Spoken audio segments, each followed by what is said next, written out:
April 6, 1917. The United States has just declared war on Imperial Germany. In Washington, Army ordnance officers face a crisis. America's standing army numbers just 127,500 men. Within months, that force must grow to over 4 million. 4 million soldiers, and the Army doesn't have enough pistols to arm even a tenth of them. The M1911 pistol, designed by John Browning, is magnificent. It's the future of military sidearms.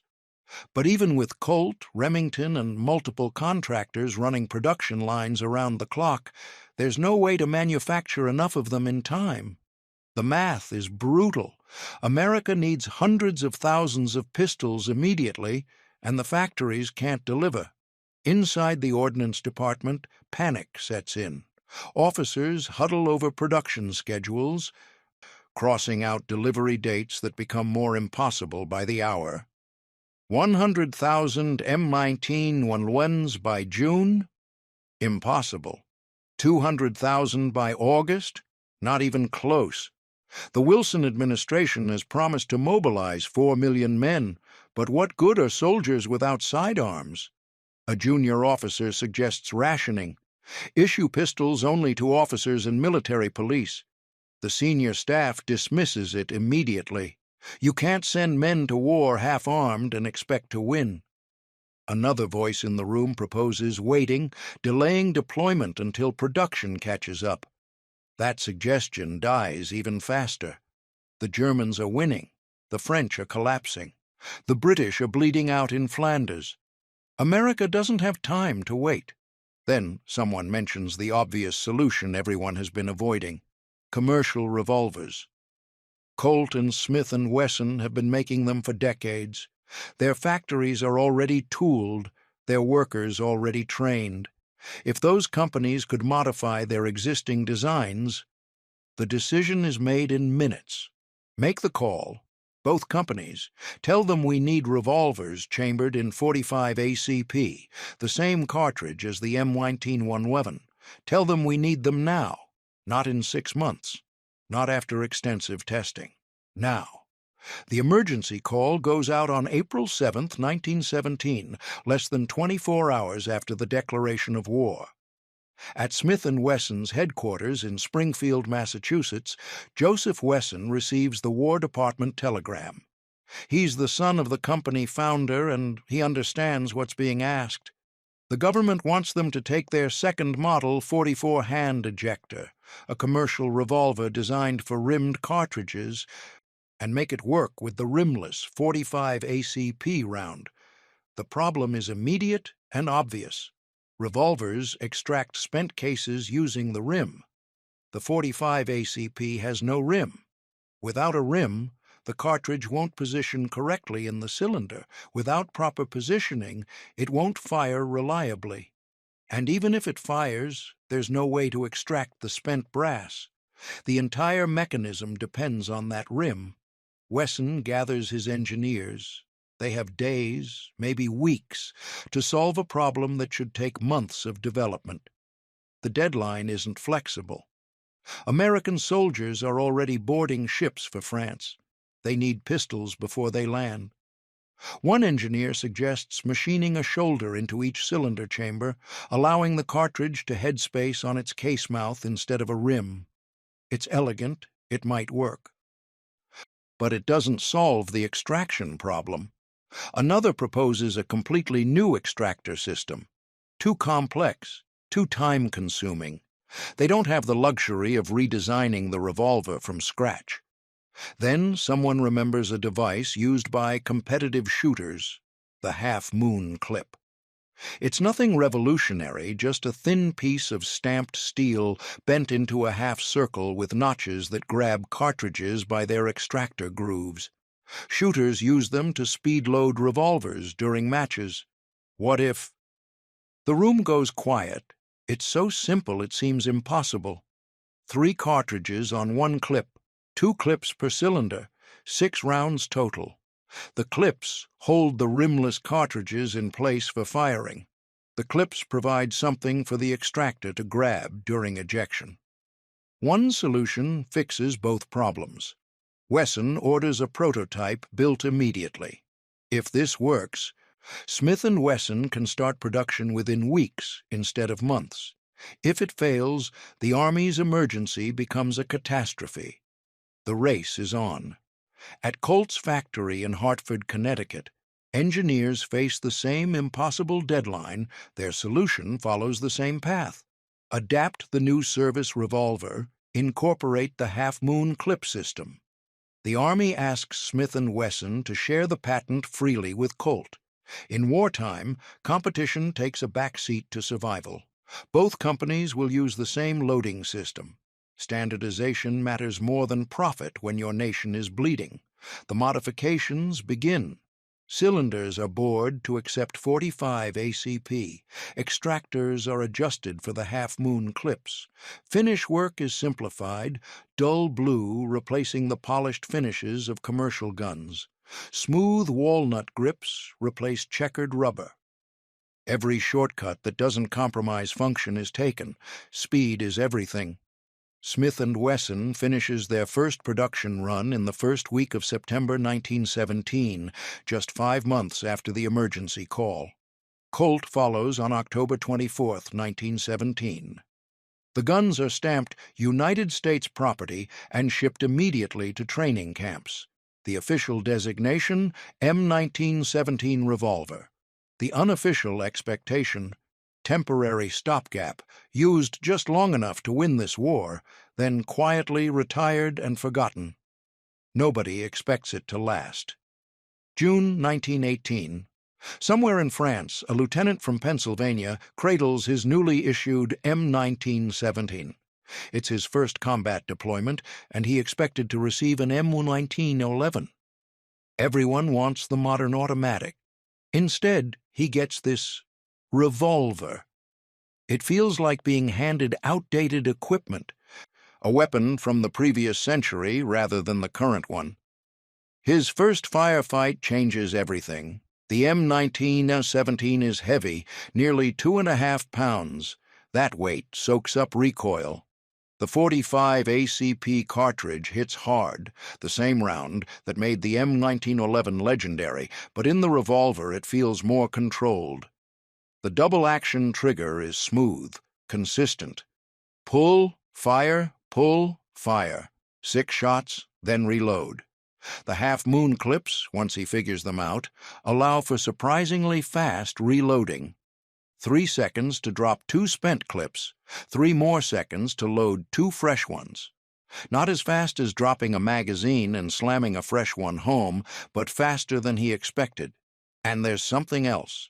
The M1917 is reliable, utterly, completely reliable. Mud doesn't stop it, rain doesn't slow it, sand doesn't jam it. The revolver's simple design, its massive frame, its generous tolerances, all combine to create a weapon that simply works. Word spreads through the trenches. The new revolvers aren't as bad as everyone thought. Some soldiers start to prefer them. The weight that seemed like a disadvantage becomes an asset, making the gun controllable even during rapid fire. The simplicity that looked primitive becomes a virtue when you're fighting in conditions where cleaning time is a luxury you don't have. By the time the lieutenant returns to his unit after a week of fighting, half his men are asking when they'll get M1917s. The weapon nobody wanted is becoming the weapon some soldiers prefer. November 11th, 1918. The armistice is signed, the Great War ends. In any logical world, the M1917 story should end here. The emergency is over. M1911 production has caught up. The temporary solution is no longer needed. The military has 300,000 revolvers, over 153,000 from Smith & Wesson, and 151,000 from Colt, that should be surplused out, sold to civilians, forgotten. Instead, someone in the Ordnance Department makes a different decision. Keep them, store them. They work too well to throw away, and who knows when we might need pistols again. The M1917s go into armories across the country, carefully preserved, waiting. By November 1940, as war clouds gather over Europe and the Pacific, the Army Ordnance Corps takes inventory. They find 96,530 Colt M1917s still in reserve, 91,590 Smith and Wesson M1917s, nearly 200,000 revolvers waiting in storage for 2 decades. December 7, 1941, Pearl Harbor changes everything. America mobilizes for another global war, and the familiar crisis returns. There aren't enough handguns for everyone who needs one. M1911A1 production ramps up, but there's a lag time. Factories need to retool. Workers need training. Frontline infantry will get the automatics first, but what about everyone else? Tank crews, artillery personnel, headquarters staff, military police. The M1917 returns to service. The old revolvers are pulled from storage, inspected, refurbished. Many receive a new phosphate finish, the dull gray parkerizing that becomes standard on World War II weapons. Worn barrels are replaced at Springfield Armory. Damaged parts are repaired. Over 20,000 M1917s are issued overseas, primarily to specialty and support troops who need sidearms but aren't in direct infantry combat. A Marine corporal on Okinawa carries a Colt M1917 as he approaches a Japanese position. The revolver is 27 years old, a veteran of the trenches of France, now serving in the Pacific. It works as reliably in the tropical heat and coral dust as it did in the mud of the Western Front. A tank commander climbs into his Sherman somewhere in France, 1944. Strapped to his hip is an M1917, the same model his father might have carried in the previous war. If the tank is hit, if they have to bail out, the revolver comes with him. It's compact enough to carry, powerful enough to matter, reliable enough to trust. Stories filter back from the front. The old revolvers are working. They're not glamorous, they're not cutting edge, but they're dependable. And in war, dependability matters more than innovation. June 25, 1950. North Korean forces pour across the 38th parallel. The Korean War begins, and once again American forces mobilize rapidly. Once again, there's a shortage of handguns for support troops. Once again, the M1917 answers the call. The revolvers are issued to military police, to rear echelon personnel, to South Korean forces allied with the United Nations Command. Some of these guns are now over 30 years old. They've seen 2 world wars. Their finish is worn, their grips are scarred, but they still function. The Army even contracts with Ithaca Gun Company to overhaul and refurbish them, ensuring they can continue serving in reserve and support roles. Through the 1950s and into the 1960s, M1917s remain in reserve stocks and specialty units. When the Vietnam War escalates, some make one final, limited deployment. There are reports, unconfirmed but persistent, of American tunnel rats carrying M1917s into the Viet Cong's underground networks. It makes sense. In the confined darkness of those tunnels, where combat happens at arm's length, a revolver's reliability matters more than magazine capacity. It won't jam if it touches dirt. It won't fail if the slide catches on a tunnel wall. Point, pull the trigger. It fires. Whether these reports are widespread practice or isolated incidents remains unclear, but the legend persists. Even into the 1970s, some M1917s remain in Army inventory, stored in armories, occasionally issued for training or guard duty. By then, they're over 50 years old, vintage firearms that have served in more wars than most soldiers have lived through. The M1917's longevity in reserve and specialty roles defies every expectation set in 1917. Consider the comparison. The Thompson submachine gun, introduced in 1921, was replaced by 1944 in frontline service. Service life, 23 years. The M1 Garand rifle, adopted in 1936 and considered one of the greatest battle rifles ever made, was replaced by the M14 in 1957 in frontline combat roles. Service life, 21 years. The M14 rifle itself, meant to be the ultimate infantry weapon, was replaced by the M16 in 1964 as the standard issue rifle, just 7 years after adoption. The M1911 pistol served as the standard military sidearm from 1911 until 1985, an impressive 74 years. But the M1917, in various capacities including reserve stocks, support roles, and specialty units, served for over 50 years, from 1917 into the 1970s.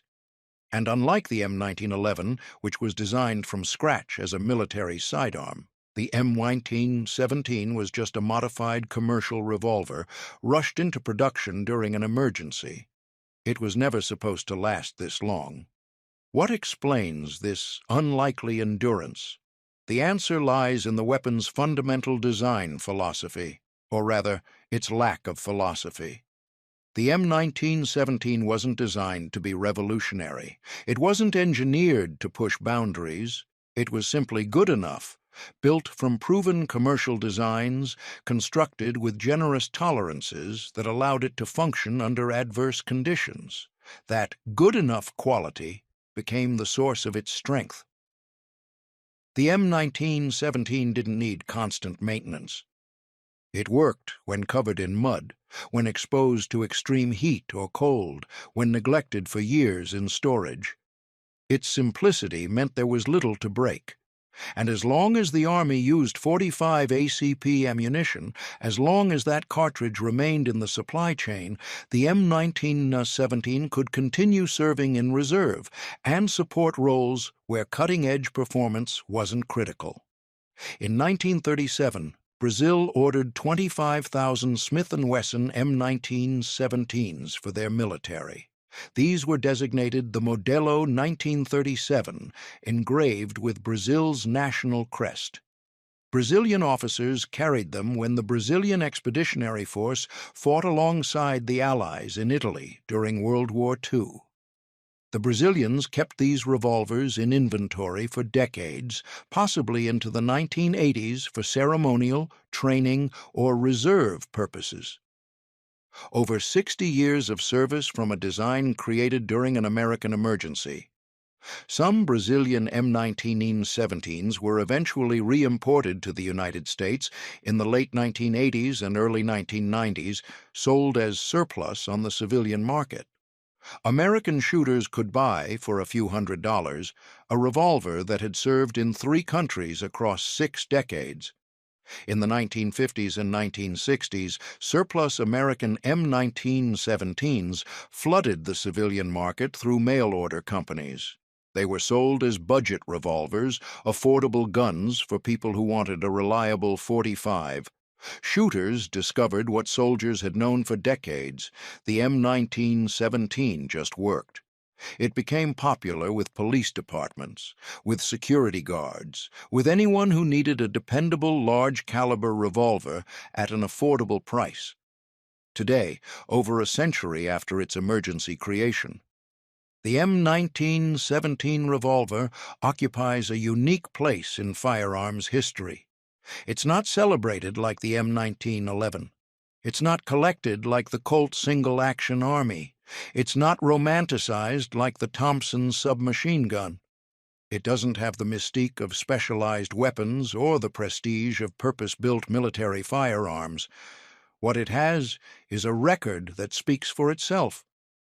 From the trenches of World War I to the support roles of Vietnam, the M1917 endured. It didn't fail. It remained in reserve stocks and specialty units long after weapons specifically designed for military service had been retired.